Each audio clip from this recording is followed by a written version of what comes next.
गीता अध्याय 18 के 1 से लेकर 25 तक के श्लोक की व्याख्या हिंदी में। तो श्रोताओं, आइए आज मैं आपको गीता अध्याय 18 के 1 से 25 तक के श्लोकों की व्याख्या हिंदी में बताऊंगा। तो पहला श्लोक है श्रोताओं, इसमें अर्जुन भगवान श्री कृष्ण से प्रश्न किए हैं, कहे हैं कि हे महाभाऊ, मैं त्याग का उद्देश्य जानने का इच्छुक हूँ, और हे केसरी सूदन, हे हृषिकेश, मैं त्यागमय जीवन मतलब संन्यास आश्रम का भी उद्देश्य जानना चाहता हूँ।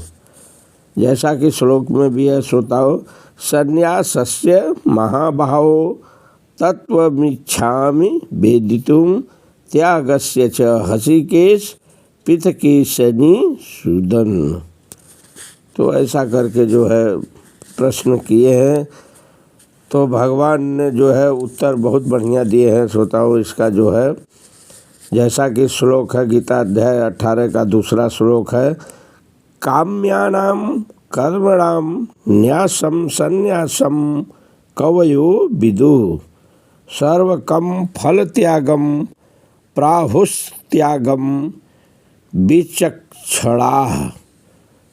जैसा कि भगवान श्री कृष्ण कह रहे हैं कि काम्यानां कर्मणां न्यासं संन्यासं कवयो विदुः, भौतिक इच्छा पर आधारित कर्मों के परित्याग को विद्वान लोग संन्यास कहते हैं। ध्यान देना श्रोताओ, भौतिक इच्छा पर आधारित कर्मों के परित्याग को विद्वान लोग संन्यास कहते हैं, और समस्त कर्मों के फल त्याग को बुद्धिमान लोग त्याग कहते हैं। आगे के श्लोक में श्रोताओं अर्जुन से भगवान श्री कृष्ण कह रहे हैं कि कुछ विद्वान घोषित करते हैं कि समस्त प्रकार के सकाम कर्मों को दोषपूर्ण समझकर त्याग देना चाहिए, लेकिन श्रोताओं कुछ विद्वान ये नहीं मानते। कुछ विद्वान मानते हैं कि यज्ञ, दान तथा तपस्या के कर्मों को कभी नहीं त्यागना चाहिए। तो भगवान श्री कृष्ण करने लगे, हे भरत श्रेष्ठ, अब त्याग के बारे में सुनो। निश्चयं शृणु मे तत्र त्यागे भरत सत्तम, मतलब हे भरत श्रेष्ठ, त्याग के विषय में मेरा निर्णय सुनो। हे नरशार्दूल, शास्त्रों में त्याग 3 तरह का बताया गया है। तो श्रोताओ आइए जानिए 3 तरह का त्याग कौन कौन है। जैसे यज्ञ, दान, तपस्या के कर्मों का कभी परित्याग नहीं करना चाहिए। ध्यान देना श्रोताओं, उन्हें अवश्य संपन्न करना चाहिए। निस्संदेह यज्ञ, दान तथा तपस्या महात्माओं को भी शुद्ध बनाते हैं। इन सारे कर्मों को श्रोताओं किसी प्रकार की आसक्ति या फल की आशा के बिना संपन्न करना चाहिए। फिर कहने लगे, हे पृथापुत्र, इन्हें कर्तव्य मान कर संपन्न करना चाहिए। कर्तव्य मान के जो है किया जाना चाहिए। यही मेरा अंतिम मत है। भगवान श्री कृष्ण की वाणी है श्रोताओ, ध्यान देना, गीता की बातें चल रही है। फिर कहने लगे, निर्दिष्ट कर्तव्यों को कभी नहीं त्यागना चाहिए। यदि कोई मोहवश अपने नियत कर्मों का परित्याग कर देता है तो ऐसे त्याग को तामसी कहा जाता है। फिर कहने लगे, जो व्यक्ति नियत कर्मों को कष्टप्रद समझकर या शारीरिक क्लेश के भय से त्याग देता है, उसके लिए कहा जाता है कि उसने यह त्याग रजोगुण में किया है। ऐसा करने से कभी त्याग का उच्च फल प्राप्त नहीं होता।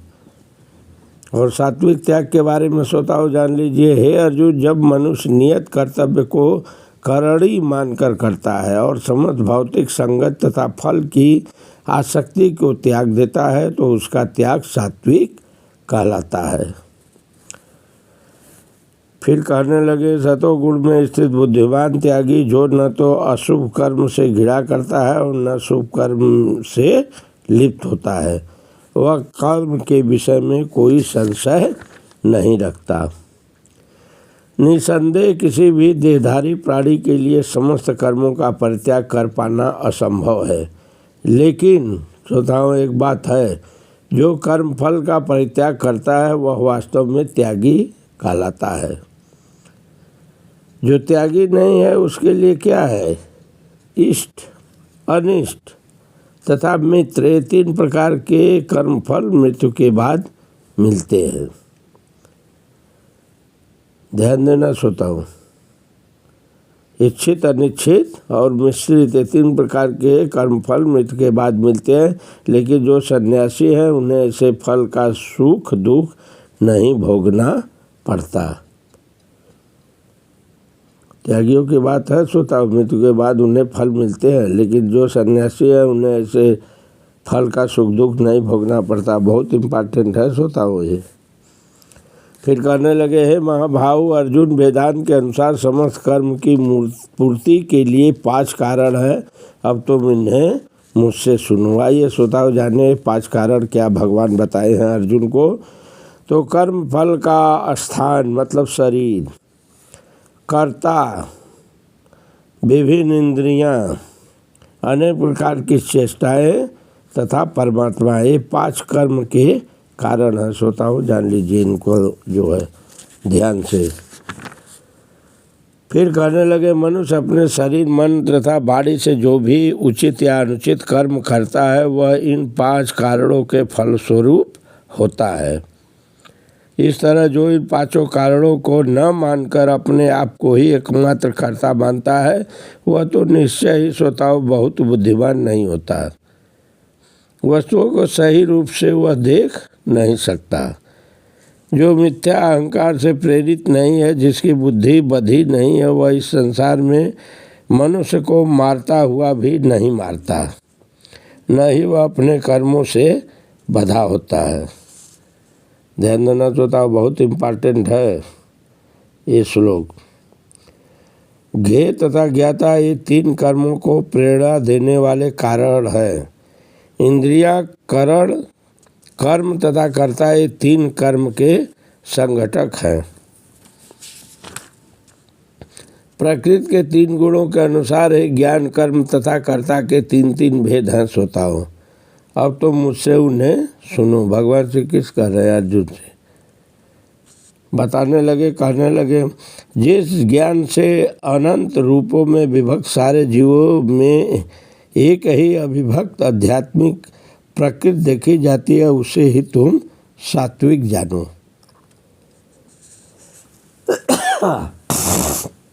फिर कहने लगे, श्रोताओ, जिस ज्ञान से कोई मनुष्य विभिन्न शरीर में भिन्न भिन्न प्रकार का जीव देखता है, तुम उसे राजसी जानो। फिर कहने लगे, और वह ज्ञान जिससे मनुष्य किसी एक प्रकार के कार्य को जो अति तुच्छ है सब कुछ मानकर सत्य को जाने बिना उसमें लिप्त रहता है, तामसी कहा जाता है। और जो कर्म श्रोताओं नियमित है और जो आसक्ति, राग तथा द्वेष से रहित कर्मफल की चाह के बिना किया जाता है वह सात्विक कहलाता है।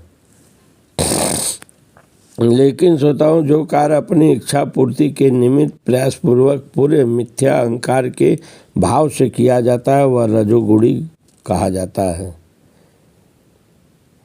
फिर कहने लगे, जो कर्म मोहवश शास्त्रीय आदेशों की अवहेलना करके तथा भावी बंधन की परवाह किए बिना या हिंसा अथवा अन्यों को दुख पहुँचाने के लिए किया जाता है वह तामसी कहलाता है। और जो भौतिक गुणों के संसर्ग के बिना अहंकार रहित संकल्प तथा उत्साहपूर्वक अपना कर्म करता है और सफलता अथवा असफलता में अविचलित रहता है वह सात्विक कर्ता कहलाता है श्रोताओं। तो श्रोताओं, समय का अभाव है, समय देखते हुए यहीं पर जो है कथाएं समाप्त की जाती है।